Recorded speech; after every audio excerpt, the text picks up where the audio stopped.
नमस्कार। श्रीमती मोहरी देवी तापड़िया कन्या महाविद्यालय जसवंतगढ़ के इस यूट्यूब चैनल पर मैं प्रवक्ता हनुमान मल शर्मा आप सभी का हार्दिक स्वागत और अभिनंदन करता हूं। प्यारे विद्यार्थियों, बीए प्रथम वर्ष की कक्षा के अंतर्गत हिंदी साहित्य विषय में आपका जो प्रथम प्रश्न पत्र है प्राचीन काव्य, उस प्रथम जो प्रश्न पत्र है प्राचीन काव्य में उसके अंतर्गत हम छंदों का विवेचन है प्यारे विद्यार्थियों कर रहे हैं। तो छंदों का विवेचन में आज हम जो है शिकरणी छंद को लेकर के हाजिर हैं। तो प्यारे विद्यार्थियों, शिकरणी छंद क्या है? शिकरणी छंद प्यारे विद्यार्थियों संस्कृत साहित्य में इस छंद को बहुत अधिक जो है प्रेम किया जाता है। कवियों ने इस छंद को बहुत अधिक उपयोग में लिया है। आचार्य भवभूति जी ने तो जो है इस छंद का प्रयोग करके प्रसिद्धि प्राप्त की थी। कालिदास जी ने भी इस छंद का प्रयोग है वो किया था। तो बहुत ही सुंदर छंद है। शिखरणी का वैसे मूलतः अर्थ होता है, शिखर का अर्थ होता है पर्वत, और यहाँ पर रणीस जो शब्द जुड़ गया पीछे, इससे इसका अर्थ जो है स्त्रीलिंग भाव में हो जाता है। शिखरणी का एक अर्थ ये भी होता है जो षोडशी होती है, यानी जो नव युवती होती है 16 वर्ष की वधू के रूप में भी इसका प्रयोग किया जाता है। तो इस प्रकार से संभवतः इसका नाम इस कारण से शिखरणी पड़ा। और ये इस पद में जो है प्यारे विद्यार्थियों इस छंद में सुकोमल पदों का है जो वर्णन है वो किया जाता है। तो शिकरणी छंद का संस्कृत साहित्य में बहुत अधिक वर्णन किया गया है। हिंदी के अब इसमें प्यारे विद्यार्थियों अगर हम शिकरणी छंद का सूत्र अगर देखें तो देखिए ये तो सरल किया हुआ है। यति 6-11 पे यमन सबलागा शिखरणी, यति 6-11 पे यमन सबलागा शिखरणी। तो इस प्रकार से यहाँ पर अगर हम मात्रा लगा करके देखें, गुरु गुरु यहाँ पर विसर्ग है गुरु, यहाँ याद अक्षर आ गया, इससे पहले कोई नहीं है तो इसलिए इसको नहीं काउंट होगा। आगे देखिए गुरु गुरु लघु लघु लघु लघु लघु गुरु गुरु लघु लघु लघु और गुरु। सूत्र आपको आता ही है, ये माता राजभानस लगा। इस सूत्र से ही सब कुछ है वो आपको समझ में आ जाएगा। वर्णिक छंदों का ये गण निर्धारण का जो सूत्र है। अब देखिए यहाँ पर 1 2 2 1 2 2 यानी यह माता 1 2 2 2 1 2 1 1 1 2। तो इसमें देखिए यह माता, इसमें देखिए प्यारे विद्यार्थी थोड़ा लक्षण पहले देख लेते हैं ताकि समझ में आ जाएगा जल्दी।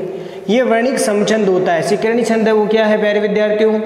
वर्णिक समछंद है, यानी समवर्णिक छंद है। ये वर्णिक छंद है वो भी कैसा है? समवर्णिक छंद है। दूसरी बात है, इस छंद के प्रत्येक चरण में कितने वर्ण होंगे? 17 वर्ण होंगे। कितने वर्ण होंगे? अक्षर कितने होंगे? अक्षर गिनना है, मात्रा नहीं, अक्षर है 17 वर्ण का ये छंद है। जो किस क्रम से होंगे? यगण, मगण, नगण, सगण, भगण और अंत में आपको मिलेंगे लघु और गुरु। ठीक है, यगण मगण नगण सगण भगण और लघु गुरु के नियम से आते हैं। फिर प्यारे विद्यार्थी इसमें यति है वो 6 पर और 11 वर्णों पर होती है। यति कितने पर होगी? 6 पर रुकना है और 11 पर रुकना है। ठहरना विराम कितना है? 6 और 11 वर्णों पर आपको रुकना है। तो ये देखिए थोड़ा सा नियम देख लिया। अब देखिए यहाँ पर मैं पहला जो है इसमें क्या आना चाहिए? यगण।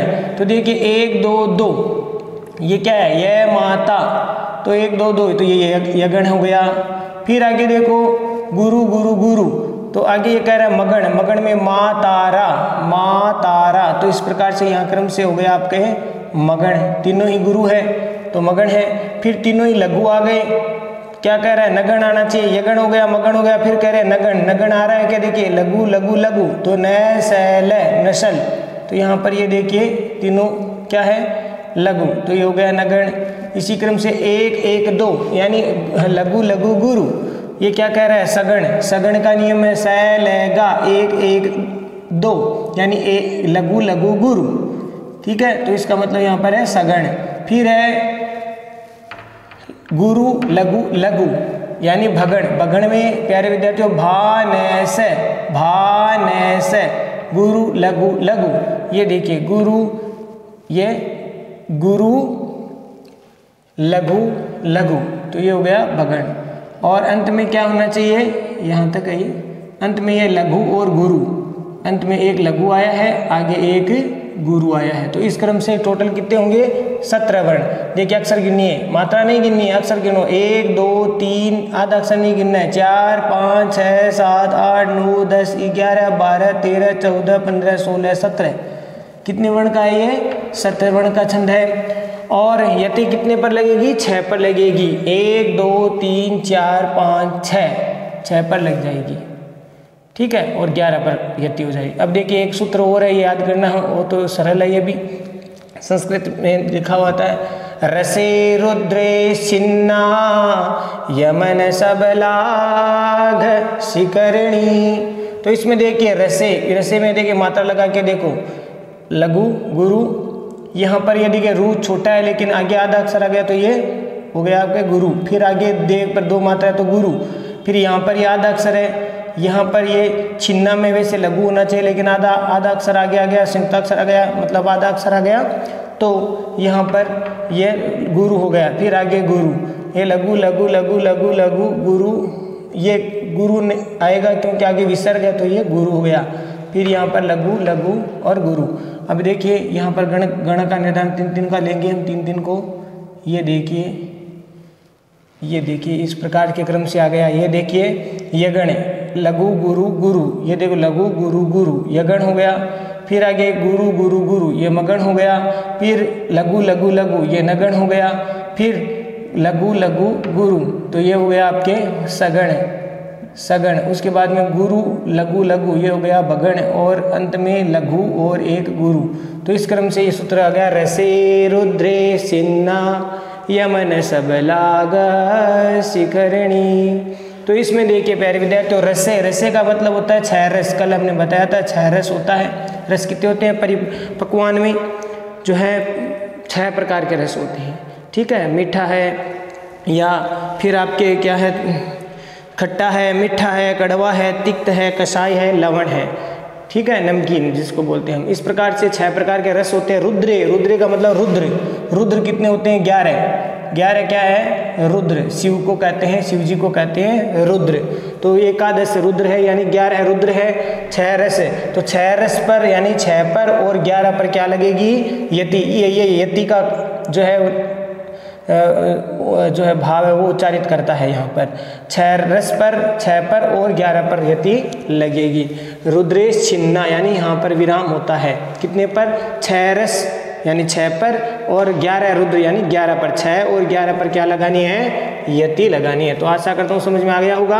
अब देखिए एक उदाहरण है, अनूठी आभा से सरस सुषमा से सुरस ये, अनूठी आभा से सरस सुषमा से सुरस से, बना जो दे तिथि बहुगुण मई भू विपिन को, निराले फूलों की विविध दल वाली अनुपमा, जड़ी बूटी नाना बहुफलवती थी विलसती। तो यहाँ पर मात्रा लगा के देखिए प्यारे विद्यार्थियों, ये लघु गुरु गुरु गुरु गुरु गुरु बढ़िया है सब, लघु लघु लघु लघु लघु गुरु गुरु, सुकी लघु लघु लघु और गुरु। फिर यहाँ पर देखिए लघु गुरु गुरु गुरु गुरु गुरु, लघु लघु लघु लघु लघु गुरु गुरु, लघु लघु लघु और गुरु। समझ में आ रहा है, यहाँ की मात्रा तो सब बड़ी है, तो यहाँ पर गुरु गुरु गुरु, ठीक है। मात्रा अब लगानी आ गई है आपको। अगर नहीं आती है तो पुरानी वीडियो आप देखिए जिसमें मात्रा निर्धारण के मैंने नियम बताए हैं, वर्णों के नियम बताए हैं, वो जरूर आप देखेंगे तभी ये समझ में आएगा, ठीक है। ये समझ में आया है तो ये समझ में माना जाएगा, नहीं तो नहीं है। ये देखिए आपके गुरु गुरु गुरु, लघु लघु लघु लघु लघु गुरु गुरु, लघु लघु लघु गुरु। यहाँ देखिए जड़ी में लघु गुरु, बूटी में जो है गुरु गुरु, नाना में गुरु गुरु, ये लघु गुरु, लघु लघु लघु गुरु गुरु, लघु लघु लघु गुरु। अब देखिए गण निर्धारण करिए 3 को, 3 के जोड़े बनाइए। ये देखिए यहाँ पर क्या हुआ कि वो चीज़ आ रही है, क्या नहीं आ रही है तो गलती है, ठीक है। 3 का जोड़ा, यहाँ पर अंत में लघु गुरु आएगा तो 2 ही आएंगे अंत में। ये देखिए 3, ये अंत में लघु गुरु आ रहा है। ये देखिए 3, ये देखिए प्यारे विद्यार्थियों, अब देखो समझ में आएगा आपको कि अनूठी में लघु गुरु गुरु, लघु गुरु गुरु क्या आएगा, सबसे पहले ये गण आएगा, लघु गुरु गुरु, तो ये गण है। फिर ये कह रहा है मगण आना चाहिए, तो देखिए मगण आ रहा है, गुरु गुरु गुरु गुरु गुरु गुरु, तो ये मगण है। ठीक है, फिर तीनों लघु है तो नगण है। फिर ये क्या नाम, सुषमा में एक एक यानी लघु लघु गुरु है, तो लघु लघु गुरु सगण है। ठीक है, फिर गुरु लघु लघु, तो ये भगण है। और अंत में एक ये लघु आ गया और अंत में आगे एक गुरु आ गया। तो इसी क्रम से ये सब है। तो यहाँ पर शॉर्ट में लिख रहा हूँ, ये यगण हो गया, ये मगण है, ये फिर नगण है, ये सगण है, और ये देखिए गुरु लघु लघु भगण, और एक लघु एक ये गुरु। ठीक है, एक लघु एक गुरु। ठीक है, ये भी यगण, ये भी ये यगण, ये मगण, ये फिर नगण, ये आगे सगण, ये आगे फिर आपके गुरु लघु लघु तो भगण, और एक ये लघु और एक ये गुरु। ठीक है, समझ में आ रहा है। ये तीन, एक लघु गुरु गुरु का हो गया यगण, ये मगण, तीनों गुरु है मगण, एक लघु गुरु लघु। यहाँ पर गलती कर दी प्यारे विद्यार्थियों, बहु में मात्रा छोटी है तो ये लगाना छोटी, लघु लगाना है, मैंने भूल से लगा दिए, तो आप देख लेना, अब सही कर लेना, समझ में आना चाहिए आपको। नगण, यहाँ पर देखिए लघु लघु गुरु, तो ये सगण, फिर आगे गुरु लघु लघु, ये हो गया भगण, फिर आगे एक लघु और आगे एक गुरु। इस क्रम से कितने वर्ण होने चाहिए, 17 वर्ण। और देखो वर्ण गिन के दिखे, 1 2 3, मात्रा नहीं गिननी है, अक्षर गिनने, 1 2 3 4 5 6 7 8 9 10 11 12 13 14 15 16 17, कितने वर्ण होने चाहिए, 17। देखो गिनो, 1 2 3 4 5 6 7 8 9 10 11 12 13 14 15 16 17, सही है, 17 आ रहे हैं। 1 2 3 4 5 6 7 8 9 10 11 12 13 14 15 16 17, देखो 17 आ रहे हैं। फिर देखिए 1 2 3 4 5 6 7 8 9 10 11 12 13 14 15 16 17, देखिए 17 आ रहे हैं। तो अक्षर कितने होंगे, 17। रुकना कितने पर है, 6 और 11 पर, यानी रसो रुद्रो, यानी 6 रस और 11 रुद्र, तो उन पर आपको रुकना है। देखिए रुको, 6 गिनो, ए मात्रा नहीं गिननी है, अक्षर गिनने है, 1 2 3 4 5 6, यानी यहाँ पर अनूठी आभा से, सरस सुषमा से, सुरस से बना जो देती थी। 1 2 3 4 5 6, यहाँ पर थी पर लगेगी, 1 2 3 4 5 6, 6 पर की पर लगेगी, 1 2 3 4 5 6, ये कि नाना के बाद में लगेगी। अब देखो यति, अनूठी आभा से, सरस सुषमा से, सुरस से बना जो देती थी, बहुगुणमयी भू विपिन को, निराले फूलों की विविध दलवाली अनुपमा, जड़ी बूटी नाना बहुफलवती थी विलसती। तो इस प्रकार से ये हो गया प्यारे विद्यार्थियों आपका सीकरणी छंद। और ये जो आप है स्वयं लगाएंगे। अब यहाँ पर आप थोड़ा डाउट करोगे कि ये मैंने छोटा क्यों लिखा, आगे आधा अक्षर है फिर भी ये तू छोटा क्यों आया, क्योंकि यहाँ पर मैं पर जोर नहीं पड़ रहा है, इसलिए अगर किसी अक्षर पर जोर नहीं पड़ता तो वो फिर आगे वाला अक्षर है वो लघु ही रह जाता है। तुम ही को सदा सच्चे साथी, सकल जग के एक तुम हो, तुम्ही को हो हे स्वामी, सुकर भव उद्धार करना, तुम्ही ने पाई है जय भय तथा क्रोध पर भी, करो रक्षा भूखी खग मृग जनों की मनुज की। तो प्यारे विद्यार्थी इस पद में तुम्ही पे जोर नहीं पड़ रहा है, इस मैं का यहाँ पर तू के ऊपर है ना, इसका अक्षर नहीं हो रहा है, इसीलिए ये आधा ही माना जाएगा, लघु ही माना जाएगा। ठीक है, समझ में आ रहा है ना। या यूँ समझ लीजिए यहाँ पर मैं है ही नहीं, यानी इसके मैं को उच्चारित है वो नहीं किया जाएगा, साथ में कम उस पर जोर पड़ेगा, इसीलिए ये तू है वो लघु ही मानी जाएगी। नहीं तो आधा अक्षर होता है तो ये अक्षर गुरु हो जाता है, लेकिन यहाँ पर इसका प्रभाव उच्चारण करने पर, यानी बलाघात करने पर, इसको जो है उच्चारण करने पर इस पर जोर नहीं पड़ता, इसीलिए तू क्या है लघु ही माना जाएगा। तो एक गुरु गुरु तो ये हो गया, ये आप स्वयं ही करेंगे। ठीक है, आप स्वयं करेंगे, मैंने मात्रा तो लगा दी है, बाकी कार्य आप स्वयं करेंगे, देखेंगे कैसे किस प्रकार से ये सही आ रहा है कि नहीं आ रहा। ठीक है, ये आप करेंगे, रुकना आपको यति लगानी अपने आप ही। तो प्यारे विद्यार्थियों आशा करता हूँ सीकरणी छंद है वो आपको समझ में आ गया होगा।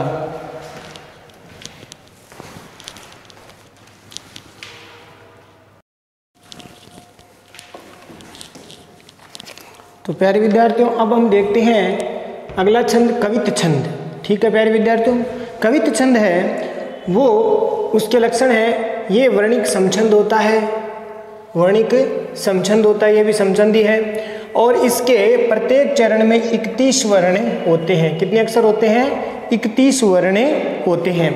और इस छंद में लघु गुरु आदि का कोई नियम लागू नहीं होता है, यानी यहाँ पर आपको लघु गुरु इत्यादि का कोई नियम नहीं है, केवल आपको क्या करने हैं? वर्ण गिनने हैं, यानी मात्राओं का ध्यान नहीं रख करके केवल अक्षरों को ही आपको गिनना है, यहाँ गण वगैरह नहीं बनाने हैं, केवल वर्णों की संख्या को गिना जाता है। ठीक है, ये विशेष बात है।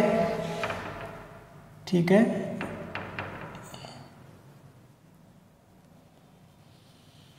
केवल वर्णों की संख्या को गिना जाता है। और इस छंद में यति क्रमशः 16 और 15 वर्णों पर, या तो 16 और 15 पर लगेगी, नहीं तो फिर 8, 8, 8 और 7 पर लगेगी। ठीक है, 8 पर लगेगी, फिर 8 पर, फिर 8 पर और फिर 7 वर्णों पर होगी, नहीं तो फिर 16 या 15 वर्ण पर भी लगती है। तो प्यारे विद्यार्थियों ये लक्षण समझ में आ गए होंगे।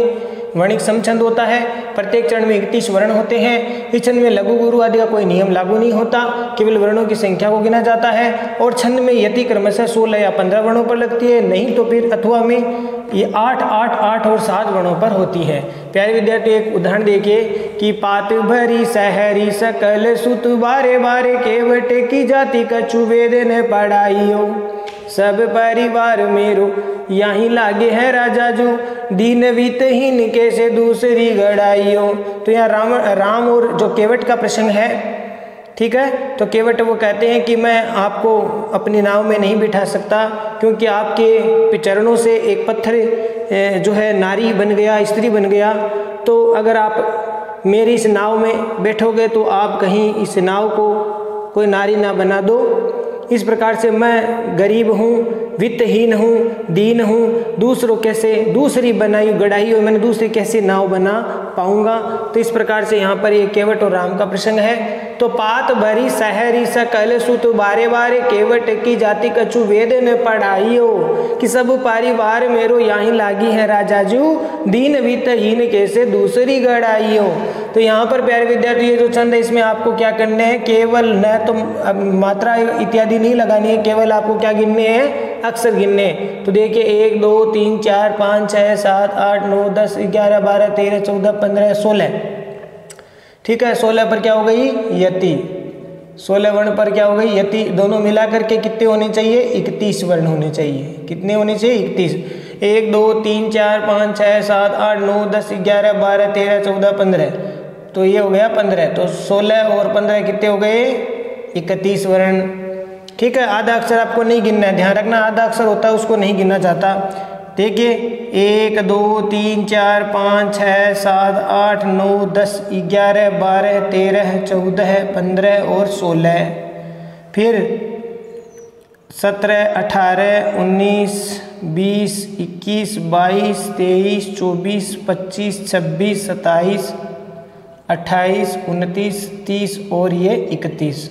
तो टोटल हो गए 31। यति हो गई 15 पर और 16 पर। रुकना कहाँ है? 16 और 15 पर। सब परिवार मेरो यहाँ लागी है राजा जो, 16 पर रुक गए। फिर दिन वित्तहीन कैसे दूसरी गढ़ाइयो, यहाँ पर ये 15 वर्ण हो गए। तो 15 वर्ण और 16 और 15 पर आपको रुकना है। तो इस क्रम से भी रुका जा सकता है, नहीं तो 8, 8, 8 व 7 वर्णों पर भी यति होती है। तो प्यारे विद्यार्थियों आशा करता हूँ बहुत सरल है ये, और ये बहुत प्रसिद्ध ये छंद है। और हिंदी साहित्य में रीतिकाल के अधिकतर कवियों ने इस कवित्त छंद का जो प्रयोग है वो किया है। आप भी 11वीं कक्षा में पढ़ के आए हो। देखिए 12वीं कक्षा में प्यारे विद्यार्थियों ये जो छंद पद्माकर जी का, ये देखिए कि कर्म को मूल तन, तन मूल जीव जग, जीवन को मूल यति आनंद ही धरिबो, कहे पद्मा करे जो आनंद को मूल, राज राज मूल केवल प्रजा को गुण भरिबो, कि प्रजा मूल अन्न सब अन्न को मूल मेघ, कि प्रजा मूल अन्न सब अन्न को मूल मेघ, मेघन को मूल एक जग, जग अनुसरिबो, जगन को मूल कि जज्ञ को मूल धन, धन मूल धर्म, अरु धर्म मूल गंगा जल बिंदु पान करियो।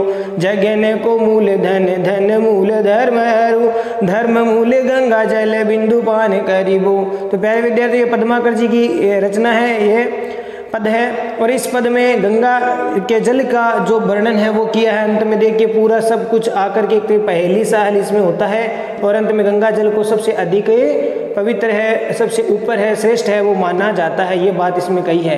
कर्म को मूल तन है, शरीर, कर्म का जो मूल जड़ है वो शरीर है, शरीर का मूल इस जगत में जीव है और जीवन का मूल इस जगत का, शरीर का जो मूल क्या है, जीवन है इस संसार में, और जीवन का मूल है आनंद ही दैव, यानी आनंद को प्राप्ति करना इस जीवन का मूल लक्ष्य है, मूल भाव है। तो पद्माकर कवि कहते हैं जो आनंद को मूल राज, और आनंद का मूल या स्रोत क्या है, मूल स्रोत है राज। राज मन राज्य, राज शासन व्यवस्था, राज्य शासन व्यवस्था। और राजमूल केवल प्रजा को भुवन भरिबो, और राजा का जो मूल जो है वो प्रजा के भवनों को भरना है, ठीक है, अर्थात प्रजा को धन संपदा से परिपूर्ण रखना है, ये राजा का कर्तव्य या राजा का मूल जो है। प्रजा मूल अन्न सब, और प्रजा का जो मूल है वो अन्न है, और अनाज का जो मूल है वो मेघ है। अनाज किससे जन्म पैदा होता है, मेघों से, बादल से। बादल जब वर्षा करते हैं तब अन्न उत्पन्न होता है, तो अन्न को मूल मेघ है, बादल है, और मेघन को मूल एक यज्ञ अनुसारिबो, और बादलों का मूल क्या है, यज्ञ करना। यज्ञ करने से पहले जो है यज्ञ इत्यादि किए जाते थे, अनुष्ठान किए जाते थे वर्षा के लिए, तो आज भी किए जाते हैं। तो वर्षा का मूल है वो बादलों का मूल क्या है, यज्ञ करना, और यज्ञ का मूल है धन। यज्ञ किससे होगा, धन से होगा, और धन का मूल क्या है, धर्म। धन भी कमाओ तो कैसे, धर्म के साथ कमाना चाहिए। धन का मूल क्या है, धर्म, और धर्म का मूल क्या है, गंगा जल। बिंदु पान करिए, यानी उसको पीना चाहिए, गंगा जल का पान करना चाहिए, गंगा जल का सेवन करना है, गंगा जल की सेवा करनी चाहिए। इस प्रकार से यहाँ पर अंत में गंगा जल को सबसे श्रेष्ठ बताया है। तो ये प्यारे विद्यार्थियों कविता छंद है, और इसमें आप गिनती करके देख लो, 1 2 3 4 5 6 7 8 9 10 11 12 13 14 15 16, ठीक है, ये 16 हो गए टोटल। दोनों मिला करके एक चरण हो गया तो 31 वर्ण होंगे। 1 2 3 4 5 6 7 8 9 10, आधा अक्षर नहीं गिनना है, 11 12 13 14 15, तो ये हो गए 15। दोनों कितने हो गए, 16 और 15 कितने हो गए, 31 वर्ण होते हैं। कितने वर्ण होते हैं, 31। तो इस प्रकार से ये इस क्रम से आपको लगाने हैं। यहाँ पर मात्रा का कुछ नहीं करना, न कोई गण बनाने हैं, केवल और केवल अक्षरों को गिना जाता है। बहुत सरल है कविता छंद। प्यारे विद्यार्थियों, साथ में एक जानकारी मैं आज और दे देता हूँ इसमें साथ में, इसमें घनाक्षरी कवित भी आता है। घनाक्षरी कवित है, उसी को मनहरण कवित, कई विद्वान मनहरण कवित कहते हैं, कई मनहरण कवित को अलग भी मानते हैं। ये वही है, 31 वर्ण का ही छंद है। ये अपनी ये जो छंद मैंने बताया इसको घनाक्षरी कवित या मनहरण कवित भी कहते हैं। तो ये जो है 31 वर्ण का होता है, ये 30 16 और 15 पर होती है। यही जो मैंने बताया कवित छंद की जो लक्षण है वो इसी के हैं, वो एक ही बात है दोनों, ठीक है। इसी को मनहरण कवित भी कहते हैं। और घनाक्षरी जो वर्णों की संख्या के आधार पर घनाक्षरी को 2 भागों में बांटा जाता है। घनाक्षरी जो कवित है उसको कितने भागों में, 2 भागों में। उसमें एक रूप घनाक्षरी छंद, दूसरा देव घनाक्षरी छंद। घनाक्षरी यानी घुन के द्वारा जो अक्षर अपने आप स्वतः ही लिखे जाते थे, लिख दिए जाते थे, अक्षर की तरह घुन होता है जो लकड़ी इत्यादि में लगता है, और ऐसे वो जिस प्रकार से वो चलता है तो उस अनुसार वो उसको खाता खाता एक अक्षर से बन जाते थे, इसलिए शायद इसका नाम पड़ा था घनाक्षरी, ठीक है। तो ये रूप घनाक्षरी और देव घनाक्षरी 2 इसके भेद हैं। और रूप घनाक्षरी 32 वर्णों का होता है, और देवता 33 कोटि है। तो याद रख सकते हैं देवता कितने होते हैं, 33। तो 33 वर्ण के होंगे देव घनाक्षरी, और 32 का होगा रूप घनाक्षरी। यदि इसमें 32 पर 16 पर लगेगी, दोनों 16 पर, या फिर 8 8 8 8 4, इस प्रकार से भागों में बंट करके 8 8 8 8 पर भी यति होती है, या फिर 16 वर्णों पर यति होती है। देव घनाक्षरी में कुल 33 वर्ण होंगे, और इस पर यति 16 और 17 पर होती है। और प्यारे विद्यार्थियों, या फिर 8 8 8 या 9 पर वर्णों पर भी यति होती है, या तो 16 17 पर होगी, या फिर 8 8 8 9। तो कुल है वो 31 32 और 33 के क्रम से ये छंद है कविता छंद, मनहरण कविता छंद, रूप घनाक्षरी और देव घनाक्षरी। तो प्यारे विद्यार्थियों, ये आप परीक्षा में एक ही आप लक्षण याद कर लेना, और एक उदाहरण आपको कंठस्थ होना चाहिए। तो और बाकी इसके उदाहरण वो रूप घनाक्षरी के मैं नहीं लिखवा रहा हूँ, एक छोटा सा ऐसे उदाहरण बता रहा हूँ कि नगर से दूर कुछ गांव सी बस्ती है एक, नगर से दूर कुछ गांव सी बस्ती है एक, हरे हरे खेतों के समीप अति अभिराम, हरे हरे खेतों के समीप अति अभिराम है। और जहाँ पत्र जाल अंतराल से झलकते हैं, जहाँ पत्र जाल अंतराल से झलकते हैं, कि लाल रूप रेल, लाल रूप रेल श्वेत छज्जों के संवारे धाम, लाल रूप रेल श्वेत छज्जों के सवारे धाम। तो ये जो छंद है वो 16 वर्णों पर इस पर यति लगेगी। रूप घनाक्षरी का उदाहरण है, ठीक है। कुल 32 वर्ण इसमें होते हैं। देवघनाक्षरी का एक छोटा सा उदाहरण सुन लीजिए, केवल लिखवाने की आवश्यकता नहीं है क्योंकि आप परीक्षा में केवल एक ही ये लिख करके आप पर्याप्त है इसमें। देवघनाक्षरी में देखिए कि झिल्ली झन कारे पिक चातक पुकारे बन, झिल्ली झन कारे पिक चातक पुकारे बन, मोरनी गुहारे उठे जुगनू चमकी चमकी, मोरनी गुहारे उठी जुगनू चमकी चमकी। और घोर घन कारे, घोर घन कारे भारे, दुर्वा दुरारे धाए, घोर घन कारे भारे, दुर्वा दुरारे धाए। और धूमनी मचावे नाचे दामिनी दमकी दमकी, धूमनी मचावे नाचे दामिनी दमकी दमकी। तो इसमें पद में प्यारे विद्यार्थियों 33 वर्णों का ये छंद है देवघनाक्षरी, और इसमें 16 और 17 वर्णों पर यति होती है, या फिर 8 8 8 या 9 पर भी यति होती है। तो प्यारे विद्यार्थियों, आशा करता हूँ आज जो शिखरणी छंद और कविता छंद है इसके बारे में आपको भली भांति है वो इसके बारे में परिचित हो चुके हो। इन छंदों को आप ठीक से पढ़ेंगे, इनके नोट्स बनाएंगे, इनको याद करेंगे। चैनल को लाइक शेयर और सब्सक्राइब करना ना भूलें। जय भारत, जय हिंदी। धन्यवाद विद्यार्थियों।